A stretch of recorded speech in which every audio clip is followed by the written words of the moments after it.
The day of Tarwiyah, the 8th of Dhul Hijjah. On the morning of the 8th day of Dhul Hijjah, the day of Tarwiyah, the one performing tamattu enters ihram for Hajj from where he is staying. He performs ghusl, applies fragrance, puts on the garments of ihram, intends Hajj, and recites the talbiyah.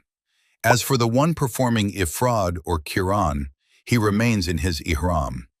Then all the pilgrims set out for Mina, where they pray Dur, Asr, Maghrib, Isha, and Fajr, each in its own time, shortening the 4-unit prayers to 2 without combining them. Spending the night at Mina on the eve of Arafah is a confirmed sunnah. The day of Arafah, the 9th of Dhul Hijjah. The day of Arafah is the greatest pillar of Hajj. The Prophet, peace and blessings be upon him, said, "Hajj is Arafah."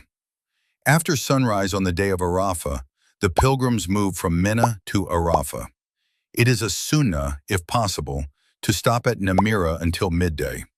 When the sun passes its zenith, he prays Dur and Asr together, brought forward, with 1 adhan and 2 iqamas, shortening each to 2 units.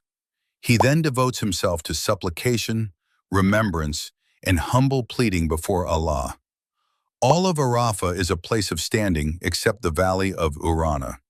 The pilgrim remains until sunset and may not leave before it. If he does, he owes a dam. This is the greatest of the days of supplication. The Prophet, peace and blessings be upon him, said, "The best of supplication is the supplication of the day of Arafah." Spending the night at Muzdalifah. After sunset on the day of Arafah, the pilgrims move to Muzdalifah with calm and dignity. On arrival, they pray Maghrib and Isha together, delayed, with 1 adhan and 2 iqamas, shortening Isha to 2 units. They then spend the night there, one of the obligatory acts of Hajj. It is recommended to increase in remembrance and supplication. All of Muzdalifah is a place of standing except the valley of Muhasir. It is a sunnah to gather the pebbles for stoning from Muzdalifah, 7 for Jamrat al-Aqaba on the day of sacrifice. They leave after the Fajr prayer, before sunrise. The weak among women and the elderly may leave after midnight. The acts of the day of sacrifice, the 10th of Dhul Hijjah. The day of sacrifice is the greatest day of Hajj, and it has 4 acts arranged according to the Sunnah.